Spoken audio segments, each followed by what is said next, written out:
Hi guys! Welcome back sa aking YouTube channel. It's me, Woan Chang. So for today's video guys, another pa-challenge na naman ang ating gagawin dito sa ating panibagong content. So anyway, para makapag-update na ako ng panibagong video dito sa aking YouTube channel.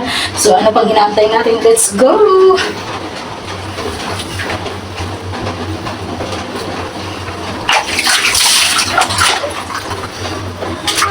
So, ayan guys, mag-start na tayo sa ating another fun challenge for this video. And of course, ano bang unang gagawin ni Madam Char?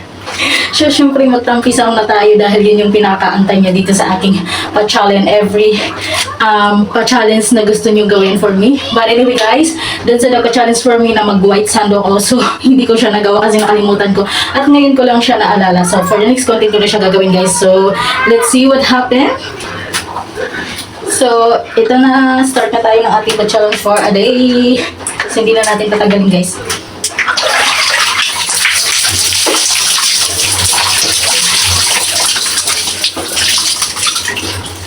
So, start. Ayan.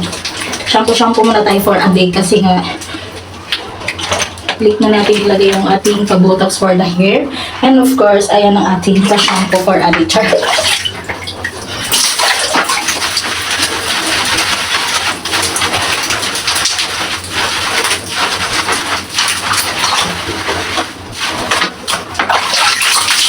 So, ayan, dahil nakapaglagay na tayo ng shampoo.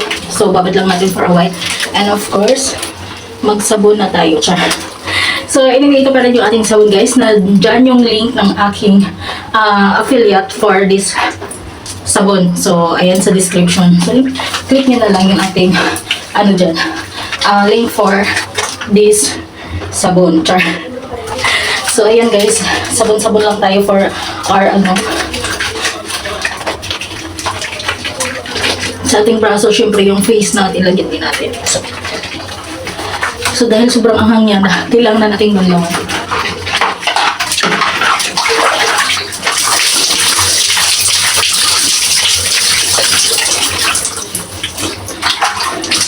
So anyway, sobrang niya, anghang. Ang tapang.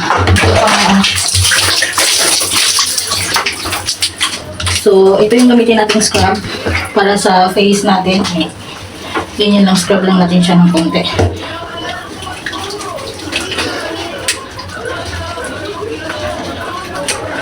Para matanggal yung mga oily and of course yung mga alikabok na dumidikit dyan. Kapag oily yung face natin, literal na talagang dumidikit yung alikabok. Lalo pag palaging nasa labas ka. Ayan. So, scrub lang natin for a while. So, ito lang yung scrub na ginagamit ko. Siyempre, pati yung buhok natin, ayan, bumubula na pati sa ilong. Sobrang. So, and then, naglawan na natin siya kasi hindi natin pwedeng ibawad sa face natin.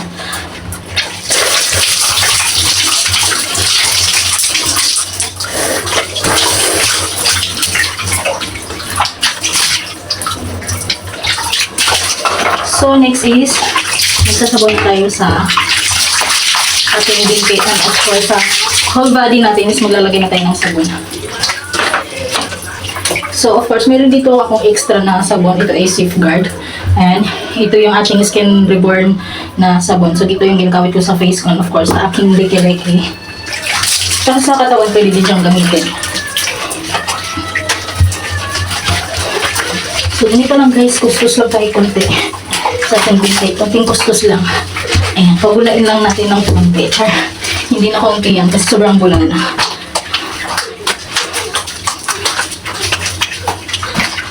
So, yan. And then, ito yung extra na sabon na ginagamit ko para sa katawan ko. Yan. Patong lang natin yan. Siyempre, sa ating liki-liki.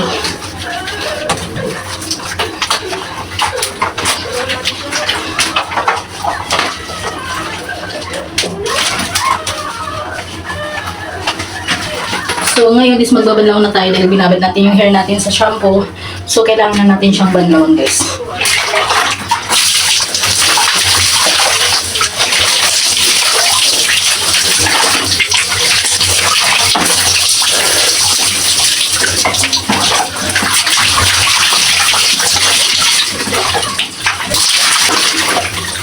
So, ayun, dahil tapos na tayo magbanlaw sa ating hair na nakababad sa shampoo.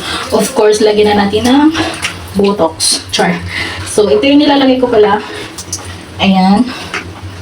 So, anyway, lagay ko na lang dyan yung link nito. Para, lalo sa mga nagre-riban, no? Tapos matagal ka na hindi nakapagpariban. And of course, kailangan mo ng hindi buhag-hag yung hair mo. So, ito lang ilalagay mo, guys. Ayan, may iba-ibang kulay yan, kaya pili ka na lang kung ano yung mas comfy sa hair mo. So, ngayon is ilagay lang natin siya sa hair natin. Apply lang natin siya. So, lagyan lang natin ng konting water. And of course, kuskusin na natin siya sa hair natin. Tapos, babad natin for a while.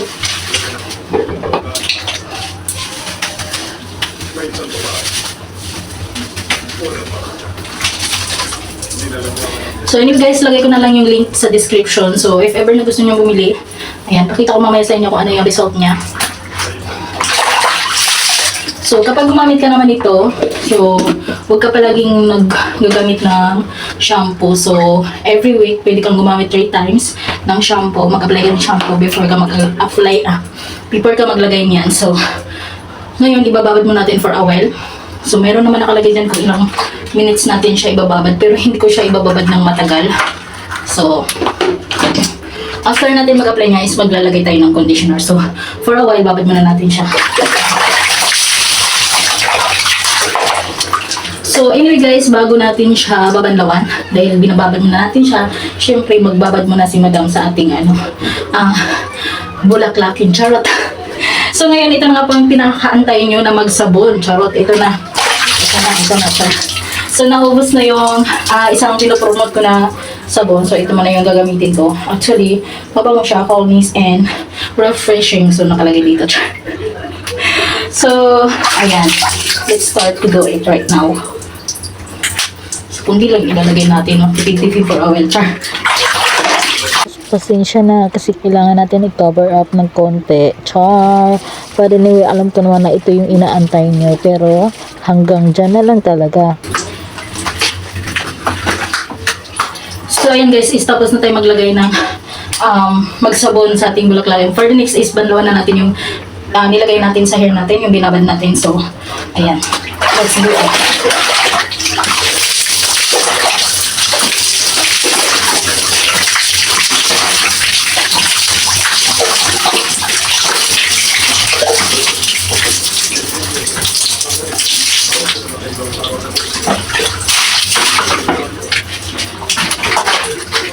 So, next is nabanlawan na natin yung binabad nating botox sa hair natin. Of course, next is lalagyan na natin ng conditioner. So, kapag nabanlawan na natin siya, so pwede na natin lagyan ng conditioner ang ating hair. So, ngayon is babara naman natin siya ng conditioner. So, anyway guys, yung palang gamit kong conditioner is ito lang, yung keratin lang na to. Tsaka yung shampoo ko, keratin lang din to. So, ayan, mumurahin lang. Basta may botox ka, mas okay siya sa hair kasi shiny yung kalabasan ng hair mo. So, syempre nga is bababad na natin siya. So, let's see what happened.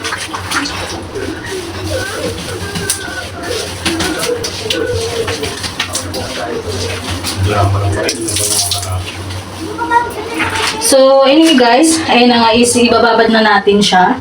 So, babad na natin sa keratin yung hair natin. So, mamaya, ipakita ko sa inyo kung gaano ba ka-shiny yung hair ni Madam Chang. Kahit hindi mo na siya suklayin is okay lang kasi nga, nilagyan mo na siya ng botox. So, ganun ka comfy yung botox sa hair mo. So, basta pag gumamit ka naman ng shampoo, every week, kahit 3 times ka lang maglagay. So, ayun, mas maganda yung result niya.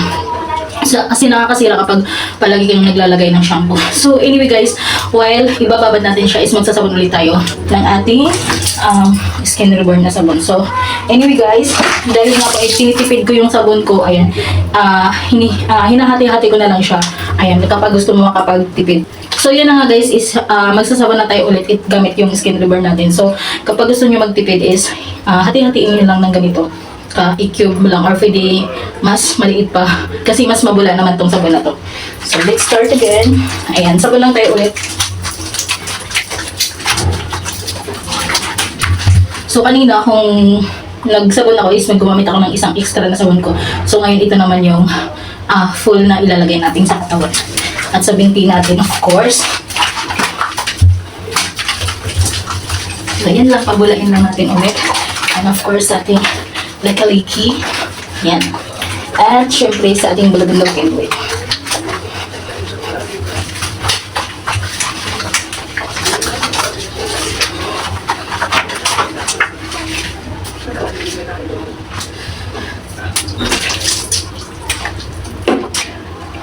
So, of course, sabunin natin ulit yung ating face. Ayan.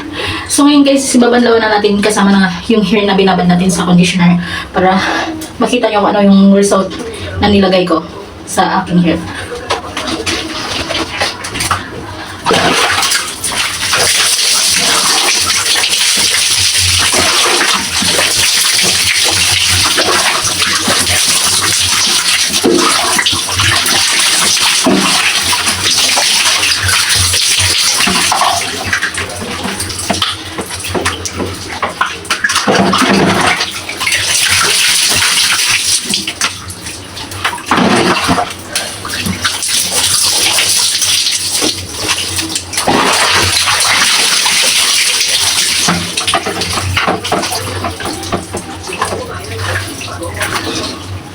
So, yan na siya guys.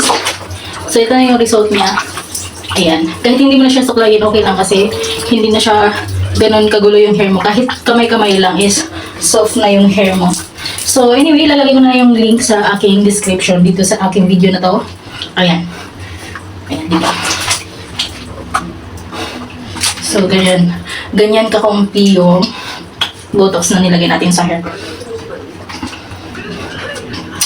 So, anyway guys, ito yung ating outfit for a day for another challenge. So, ito yung ginamit nating seamless short and of course, ang ating sports bra. Ayan. And, ito naman yung ating pang-ilalim. So, ayan.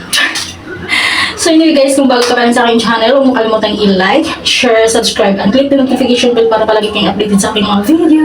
At anyway guys, thank you so much for all the new visitors here sa aking YouTube channel. And of course, lalo na sa mga new supporters ko dyan.